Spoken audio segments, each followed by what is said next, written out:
জাস্টিসকে, chief জাস্টিসকে attack করে কতগুলো প্রশ্ন করতে চাই। এক, আপনি সরাসরি জাস্টিসকে, চিফ জাস্টিসকে অ্যাটাক করেছেন। আপনি বলেছেন আমি যোগ্যদেরকে রক্ষা করব। যোগ্যদের রক্ষা করার জন্য আপনাকে হাইকোর্ট এবং সুপ্রিম কোর্ট 3 বছর সুযোগ দিয়েছিল, আপনি সেটা করেননি, আপনি অপরাধী। আপনি বলেছেন আমরা চাকরি দেব। আপনি কি করে 23 লক্ষ পরীক্ষার্থী 16 সালের ক্লিয়ার লেখা আছে যে 16 লক্ষ পরীক্ষার্থী যারা অযোগ্য তাদের এই 7-8 হাজার বাদ দিয়ে অযোগ্য কারা তার তালিকাও নেই।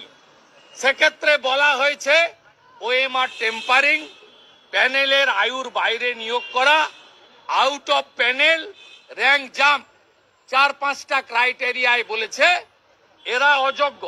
সেই সংখ্যাটা 7-8 হাজার, 7 হাজার মতো বলছে সবাই, ক্যালকুলেশন করে নাম বলার সুযোগ নেই। এবারে আপনি তাদের বাদ দিয়ে 16 সালে যারা অ্যাপ্লিকেন্ট ছিল 23 লক্ষ তাদেরকেই আপনাকে সুপ্রিম কোর্টের রায় অনুযায়ী পরীক্ষায় বসতে দিতে হবে। তাহলে আপনি কি করে বলছেন?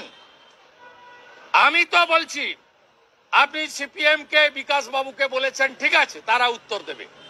আপনি বিজেপিকে বলেছেন যে আপনারা বিজেপির কথায় বিশ্বাস করবেন না। আমি আবারও অন রেকর্ড আপনাদের বলি, এক, গভর্নমেন্টের কাছে সুযোগ আছে, 3 মাসের কোনো সীমাবদ্ধতা নেই। 2, গভর্নমেন্ট রিভিশন পিটিশন ফাইল করেছে আজকে, আমি ওয়েলকাম করছি। কিন্তু টেকনিক্যালি আপনি যেদিন হিয়ারিং এর ডেট হবে যোগ্যর তালিকাটা ফেলে দেন। আপনি বলছেন আমি যোগ্যদের পাস দিয়েছি, যোগ্যরাই ভিতরে গেছে।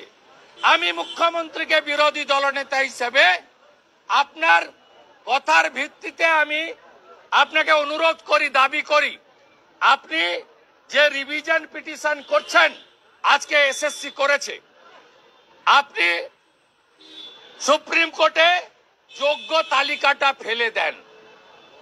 তাহলে বাকি অযোগ্য দুধ আর জল আলাদা হয়ে যাবে, তাহলে যোগ্যদের সমস্যা থাকবে না। আমরা এটা আপনার কাছ থেকে আশা করি।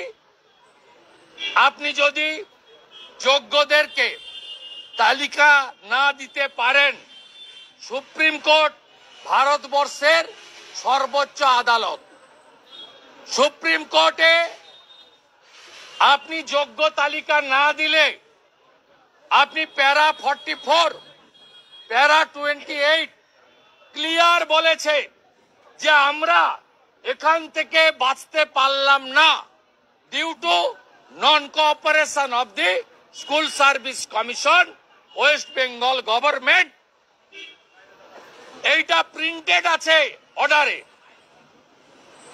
আপনি দ্বিচারিতা করে আজকে কোন বঞ্চিত লোক, তারা তো এই পয়েন্টগুলো বলতে পারত। আপনি নিজে বলেছেন আমি লয়ার, আমি দাবি করব, অনুরোধ করব সুপ্রিম কোর্টে যোগ্যদের হয়ে আপনি প্লি করুন। আপনি ক্যালকাটা বারের মেম্বার, মুখ্যমন্ত্রী, আপনি মুখ্যমন্ত্রীর চেয়ার পদকে সরিয়ে আপনি আজকে বলেছেন আমি অনেক কেস লড়েছি।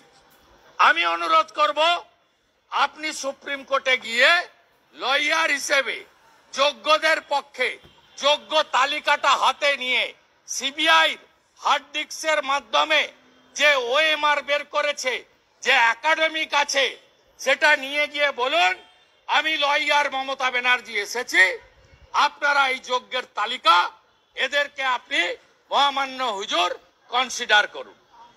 যদি না করতে পারেন তাহলে 23 লক্ষ ভাই বোনেদের আবার পরীক্ষায় বসতে হবে এবং 9 বছর আগে যে প্রস্তুতি তাদের ছিল সেই প্রস্তুতি থাকতে পারে না।